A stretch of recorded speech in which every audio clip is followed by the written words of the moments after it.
A land divided to fight for a single gem that apparently brings prosperity, but they summoned the devil instead. It all began 500 years ago. Kumandra was a great land of humans who lived harmoniously with powerful dragons. These magical creatures provided humans with rain and peace, and the life of Kumandra seemed like paradise. Until one day, a mindless plague called Druun attacked Kumandra and spread around like wildfire.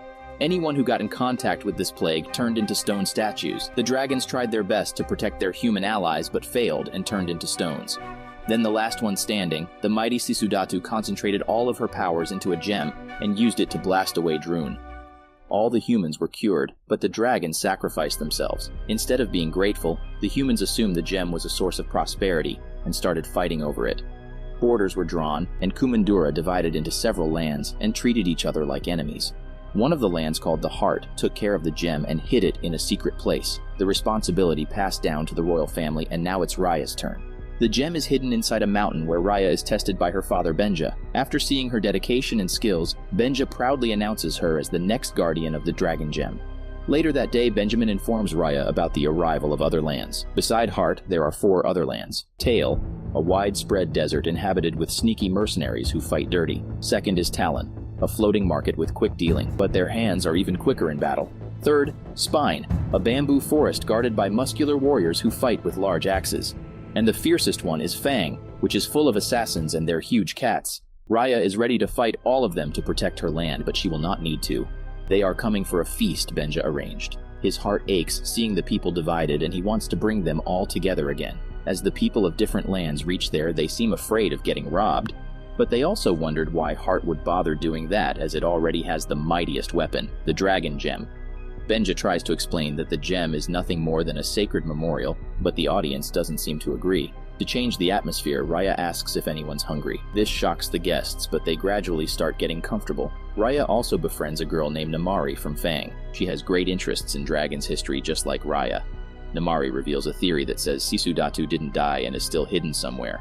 She even has a map to find her. Raya feels so mesmerized and also likes the dragon necklace the Fangs girl is wearing. Namaari happily gives away the necklace to Raya and wins her trust. To prove her sincere friendship, Raya offers Namaari to have a look at the dragon gem. But as soon as they enter the cave, Namaari calls her people to steal the gem. She was planning this all along. That's why Fang is known for stabbing at the back. Benja tries his best to defend the gem, but the other lands reach there too and create chaos. They start snatching the gem and eventually break it. Druun is free again and starts turning people into stone. The gem still has the ability to scare away the plague, so each land picks up a piece of broken gem. Benja is seriously injured and he can't run away. He advises his daughter to carry on his goal and reunite Kumandra. Saying this, he sacrifices himself and throws Raya in the river as Plague is afraid of water. 6 years pass by. Raya is wandering around like a lonely warrior on her pet tuk-tuk. She has kept the map Namaari brought and wants to use it to find Sisu. She has searched for years and reached the land of Tail. She checks all the places marked on the map and enters a wrecked ship. Raya performs a ritual to give tribute to the mighty dragon and begs Sisu to come back and help her in fighting away Druun. Suddenly, a blue dragon appears and introduces herself as Sisu. Surprisingly, she isn't as intimidating and fierce as explained by the history. Instead, she's quite jolly and friendly. Sisu starts asking about her siblings and believes that she just slept for a few hours. She gets traumatized after hearing that the gem worked, but it didn't cure the dragons. Moreover, she was asleep for 500 years and woke up to find that the gem was destroyed and Druun had returned. Raya apologizes for what she did and requests Sisu to make another dragon gem. Unfortunately, she can't. She's not the most powerful dragon, and the making of the gem was like a group project. Sisu didn't put in much, but she executed the last step and got her name in history. Raya shows her the gem fragment she has, and it gives Sisu a glowing power. It belongs to one of her siblings. Every dragon has a special power, like Sisu is an exceptional swimmer. This fact gives Raya a great idea. They can collect all the gem fragments and use their power to reassemble the gem. As they are already in Tail, they decide to start by stealing their gem fragment. Sisu suggests bringing a gift for the land chief to build trust, but Raya explains things don't work like that for humans. They can betray you just like Namaari did. Raya enters a cave along with Sisu and finds the chief's body who died while trying to keep the gem. Raya carefully takes the gem without triggering the security trap. This piece has the power of turning one into humans and transforms Sisu into a young girl. Suddenly, Namaari reaches there. She has been following Raya to stop her from stealing the gem fragments. However, she doesn't know that Sisu's story was actually real. Raya triggers the security trap that blocks Namaari way, while she and Sisu escape the cave. They ride on tuk-tuk and rush to the seaport. A young ship captain Baun offers them to buy a ride, but the boat is too slow. Sisu gets under the water and drags the boat with her swimming skills. Their next stop is Talon. On the way, they get to know that Baun also lost his parents who were attacked by Druun, but Raya still doesn't trust him. Actually, she can't trust anyone since what Namaari did. On reaching Talon, Raya advises Sisu to stay on the boat and keep being disguised as a human, while she will bring the gem fragment by herself. Talon is safe from Druun as it's built over water, but it's full of pocket pickers and thieves. On her way, Raya finds a lonely baby, but she is just trying to distract her so the monkeys can steal the gem fragments. Raya runs after these innocent-looking thieves and gets back her gems. But the baby is actually all lonely because her parents were also attacked by Druun. Raya takes pity on her and offers her a paid favor. Meanwhile, Sisu gets off the boat to buy a gift for the chief and requests her for the gem fragment. The poor dragon doesn't know how cruel the world has turned. She takes some goods and promises to pay back later when she unites with Raya, but the shopkeepers call her a thief.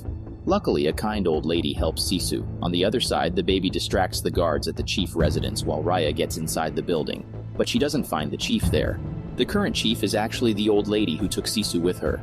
She asks the dragon about the gems, and when she doesn't get any clues, she throws Sisu in front of Druun. Luckily, Raya arrives at the right moment. She snatches the gem fragment from the chief and rescues Sisu. This fragment has the power of fog creation, and Sisu uses it to escape Talon safely. However, she's still shocked how the old lady betrayed her. Raya advises her to forget about trusting others so easily. Her father did the same and met a bitter fate. Raya doesn't want to unite Kumandra anymore. She just wants to bring back her father, but she needs to be careful as Namaari is still following her, and she is also bringing an army of warriors.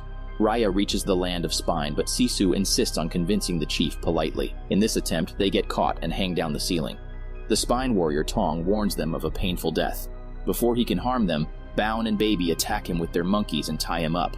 The danger doesn't end here as Namaari has reached Spine with her forces. While looking around, Raya realizes that Tong is the last warrior of Spine who hasn't turned stone. Raya promises him to bring back his family, and in exchange he asks him to take her friends back to the boat safely. Meanwhile, Raya will distract Namaari. She bravely steps in the battlefield and challenges Namaari for a head-to-head fight. Namaari's fighting skills have improved in the past 6 years, and she easily knocks down Raya. Sisu notices her friend getting hurt and can't stand back. She transforms into a dragon and jumps on the battlefield. She intends to scare Namaari, but notices appreciation and trust in her eyes. After getting back on the boat, Baun and Tong bow to Suzy and offer the gem fragment. Rain starts to pour. This fragment has the power of bringing rain. Sisu excitedly flies around and enjoys the moment. Now they must plan to get the last fragment from Fang. Baun suggests breaking in and taking the gem by force, but Sisu wants to peacefully ask for it. Raya agrees with Baun, so Sisu takes her to a special place and makes her understand the worth of trusting others. The Land of Heart was the place where the dragon gem was created. Sisu and her siblings combined their power into a gem, but they chose Sisu to execute it. They wouldn't have saved the world if they had not trusted each other. Sisu believes that Raya should also trust Namaari and give her another chance. Instead of just bringing her father, she can also bring his dream to reality. The dragon is right. Namaari really wants to bring peace, but her greedy mother wants both the gem and the dragon. Later that night, Raya gives her dragon necklace to the baby who delivers it to Namaari.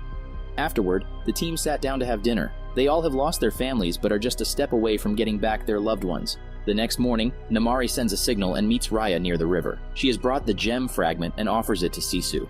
As soon as Sisu steps forward, Namaari points her weapon at the dragon. Raya wants to attack, but Suzy stops her and handles the matter alone. Raya can't bring herself to trust Namaari and attack her, but her sword hits the weapon and shoots the arrow at Sisu.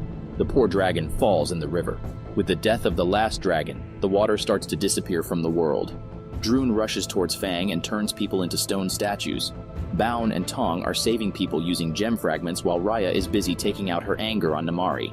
However, both of them are equally responsible for Sisu's death. The dragon trusted Namaari, but Raya's insecurities destroyed everything. Realizing her mistake, Raya finally unites with Namaari to save the people. The gem energy is fading away and they all are going to die soon. Raya suddenly remembers Sisu's story. They trusted each other to make the gem work. Raya asks everyone to join the fragments, but they seem doubtful about it, so she starts the chain of trust by herself. She hands over her fragment to Namaari and becomes statues herself. Her friends do the same thing. Namaari first thought of running away, but she can't make herself do that. She pays back the trust and joins the gem fragments. At first, the gem turns black, but then a ray of light glows inside it. It's the trust Raya and Namaari gave to each other. The power of the gem brings rain and cures all the humans as well as the dragons. Sisu's siblings have returned too, and they gather to bring Sisu back to life. Everyone returns to their land and reunites with their families. Raya goes back too and greets her father. She also brought Sisu and the people of all the other 4 lands. There's no more division, and they will live again as one united land of Kumandra. Just like evil, goodness also lies inside everyone. Sometimes they are waiting for a second chance or an initiative from you.